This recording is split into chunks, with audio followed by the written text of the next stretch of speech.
eyeballs hard.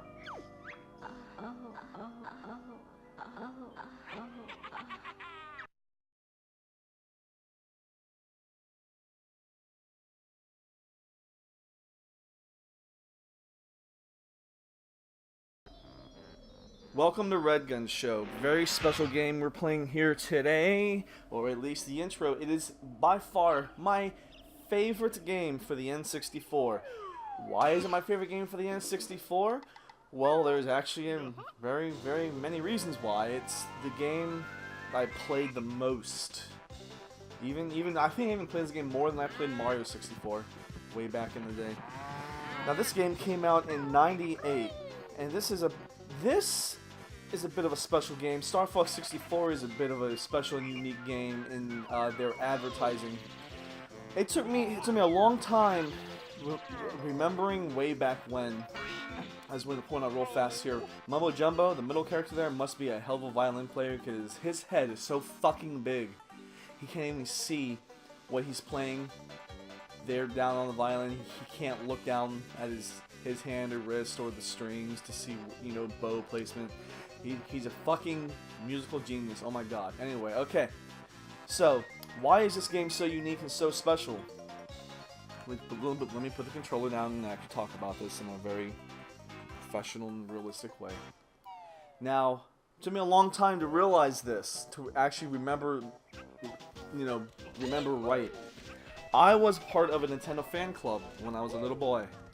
What does that mean? It means that instead of them sending, you know, me Nintendo Power like they would if you just had a regular subscription, being part of the Nintendo Fanclub, they would send me advertisements.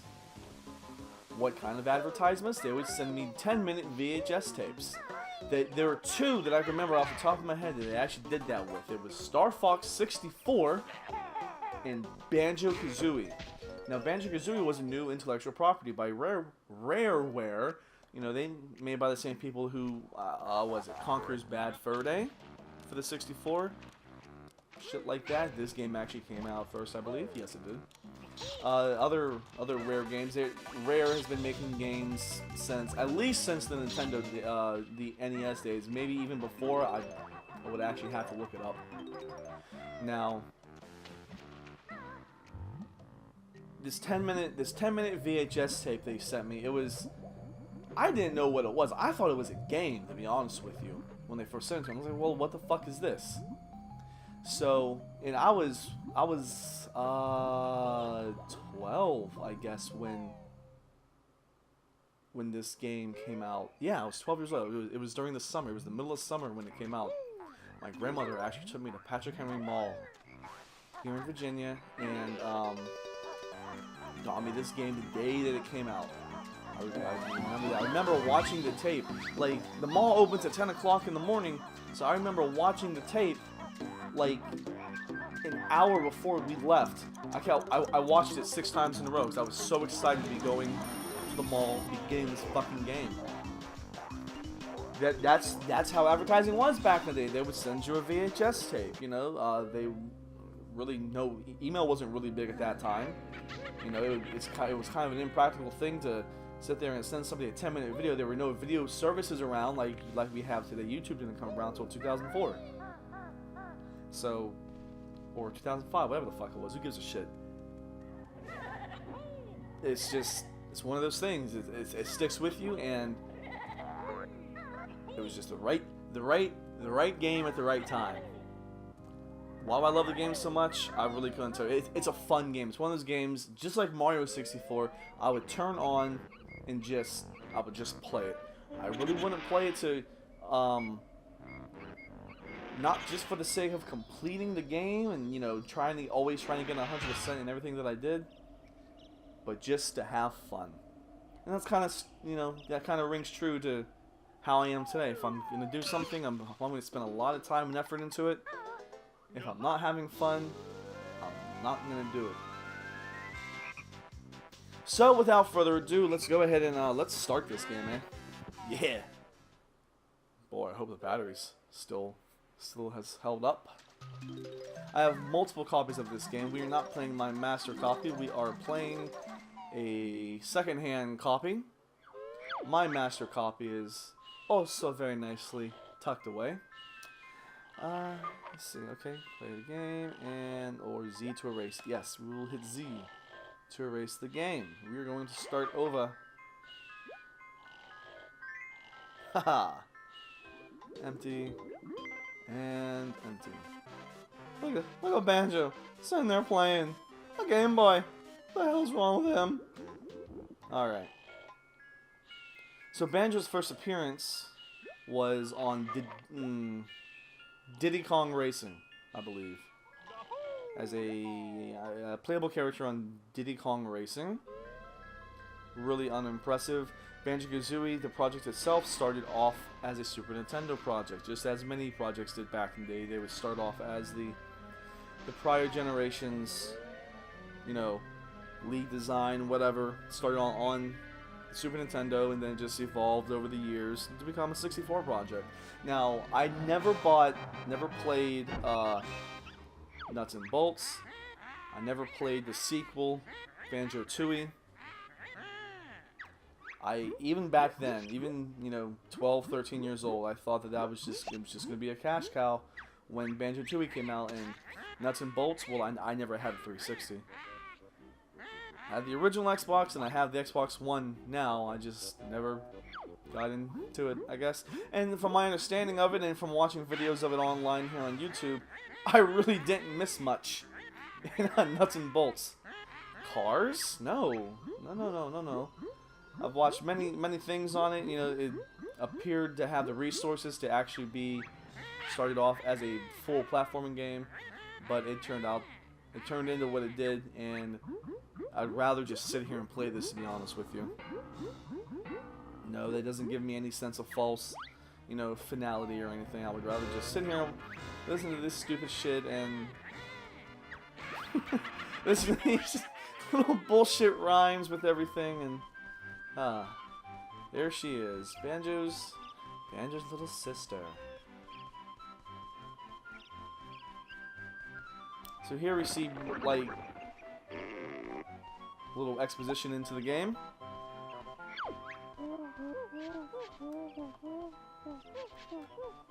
This fucking game, oh my god. I played this game so much. This was like a security game for me. Like, if I ever went out of town to go visit family. Oh, my 64 was coming with me. You best believe that. My 64 and my fucking copy of Banjo-Kazooie was coming with me. Now, goddamn it, I was playing this game on the go. You better believe that.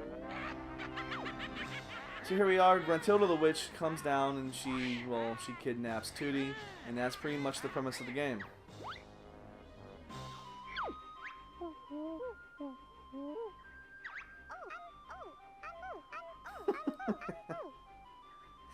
So, it's kind of interesting just to point out, you know, I've always thought it was really interesting. I'm sure nobody really gives a shit anymore, but the character voices are onomatopoeias of the animals that they portray. Because of course they're all anthropomorphic. The witch is obviously a human, and her voice is just grunts. You know, her name is Gruntilda, whatever. Who gives a shit? But that's pretty much the game. And as soon as this little intro sequence pans out, we're gonna jump right into it. We are gonna put the tutorial because that's how you get an extra honeycomb. Honeycombs act as health in this game. Ha ha ha! You're a bear, honeycomb. Whatever. Fuck you. Little Kazooie falling down.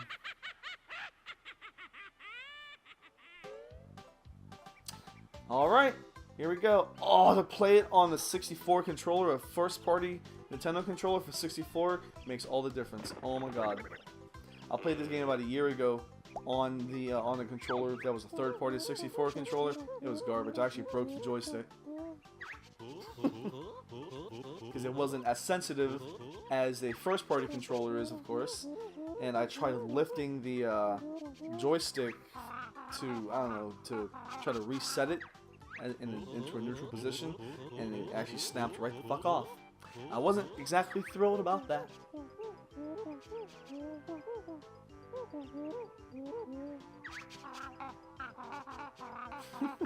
Calm down, Geeky. Now, if you hold A, they read the text faster, and their voice actually goes up an octave. It's kind of funny, just like that. Yeah, let's go ahead and get this show on the road. Oh no, you show me. Show me, goddammit. You're gonna do your job, Bobbles, you fat little fucker.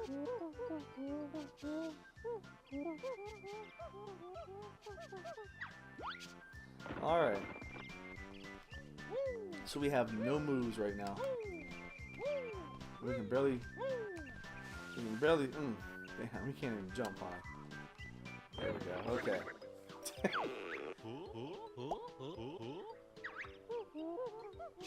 Start with the camera controls.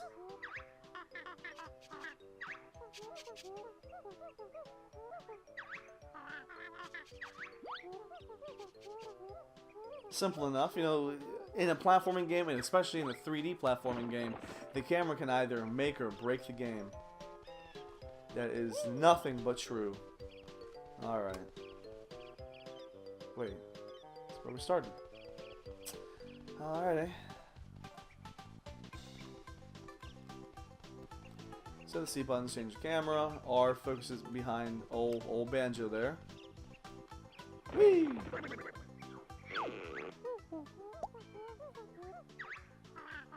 When moles know about jumping, that's very true. They don't have knees. Oh, okay. It wants me to jump high. I was like, wait, why am I stuck in place?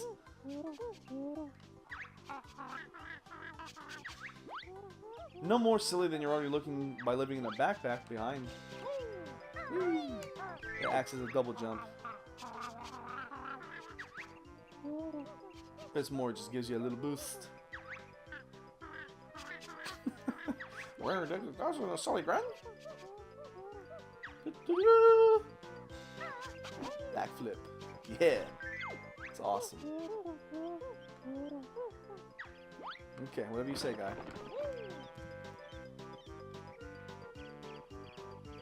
Okay.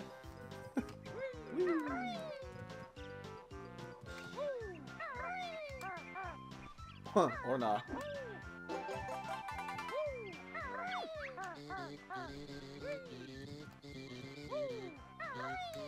Lots and lots of fun in this game. Haha! Success. Alright. So, if we collect... Does it show it? No. Okay. If we collect enough honeycombs in the game, we will earn an extra...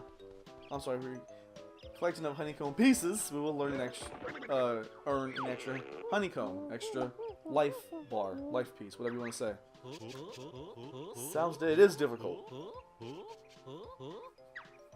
Swimming underwater in any platforming game is difficult.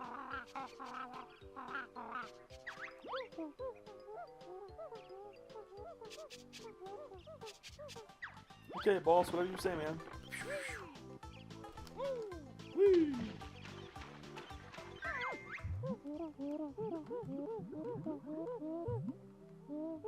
Oh, that smooth frame rate. Oh, it's so sexy. Where is it? I know it's here somewhere. Where is it? There's a hidden honeycomb piece. There it is. Sexy. So sexy. Oh! Haha! Now, I'm just going to point out, if you die right here, if you drown, which, you know, the little blue on the side, that's your air meter there. If you die in this little segment right here, just turn the game off. You're a scrub. Please, just turn it off. Just turn it off.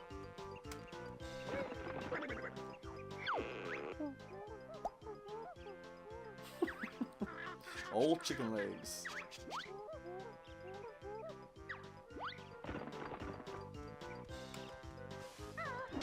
Whee! She is useful for something.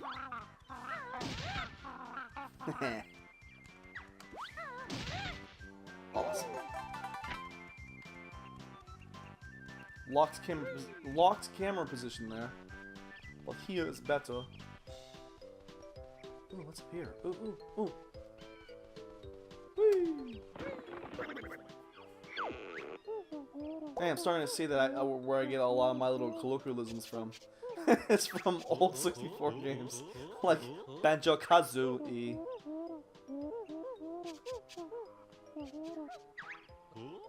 Sounds good. What can I try it out on? How about a giant fucking carrot?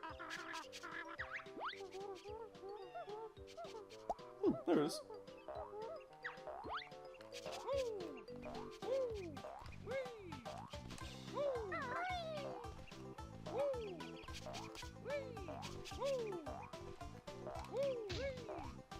Wait, what? Oh, there we go.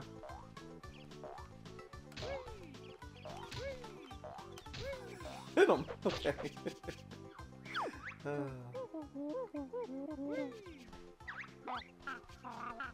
Oh, I want some moves.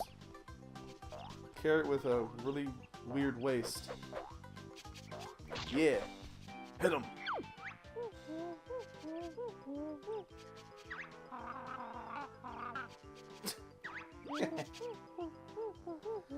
That tape. No, the tape that I got from the Nintendo Fanclub. Don't get me wrong. I became an instant fan of it, and I watched the Starfox 64 tape a lot as well because it was there showcasing the Rumble Pack. Oh my goodness, that was a big deal. Oh boy, was that a big deal.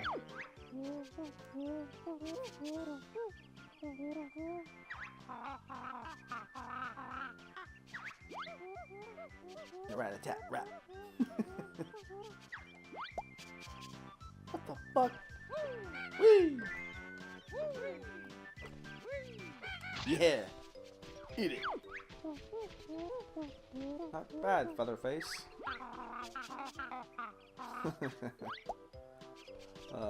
Boy. Whoa! There we go. Oh! Sexy. See you around. Oh, whoops.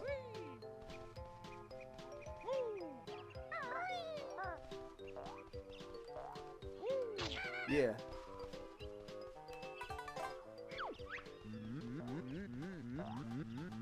What the hell? Dun, dun, dun, dun, dun, dun, dun, dun, dun, dun.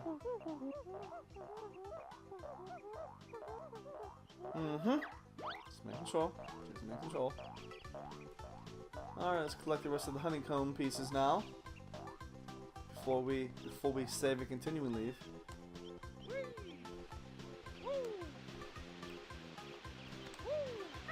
we go.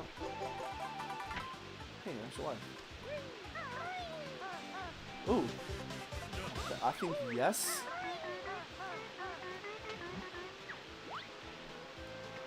There's nothing down here. Okay, nothing down there. Cool.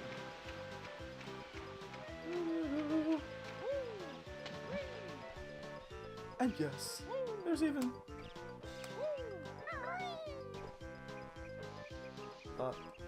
There we go. Okay.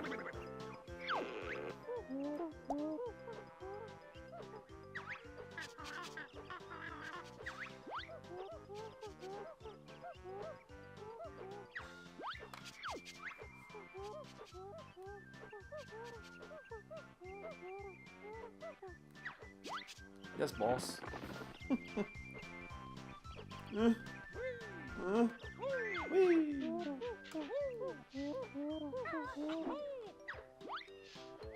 Okay, so where is it? Where did I miss it?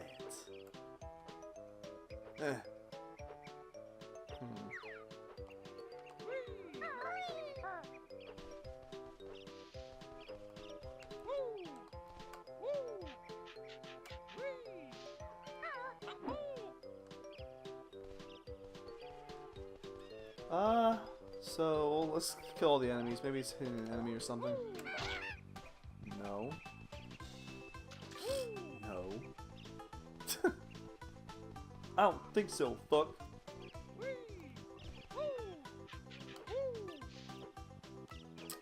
Bitch is far away, dude. Like that.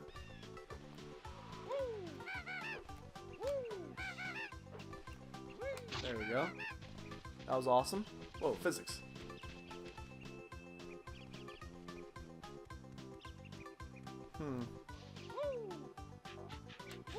There it is. And okay, now we can go. Because that equals a honeycomb. Yeah, we got life. I mean, we don't have lives, but... Oh, just in case you can remember, I'm Patrick, this is REDGUNSHOW. Enjoy! Do do do do do.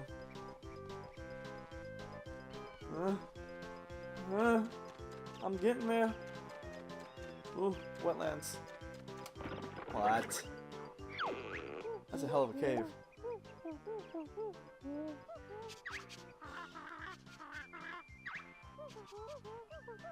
Oh, thank you, Bobbles. I appreciate it. Good luck. The soundtrack's awesome. Here we go.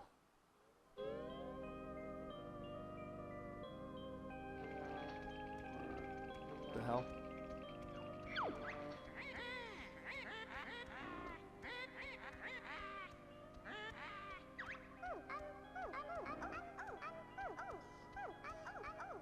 So the creators of this game were obviously fans of The Fly.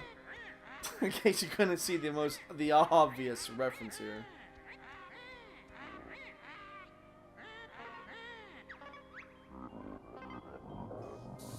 Yes, mistress.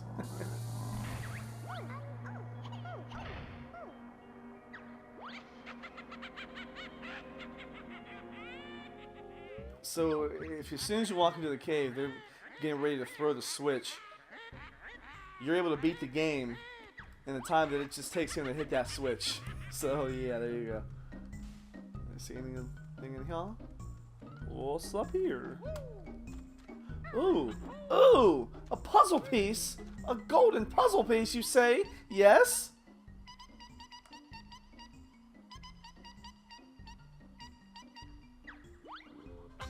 Sounds legit enough. Sounds easy enough. Fuck it, let's go. All right, come on. Can I come up here yet? Negative, Ghost Rider. Hey, what's this? Ugly bitch. Alright.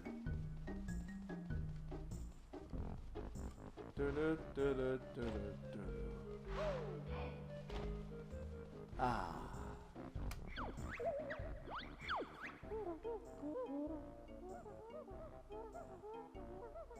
Now this felt suspiciously like Mario 64.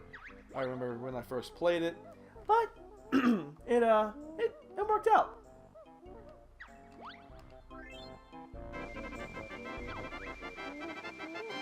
Haha.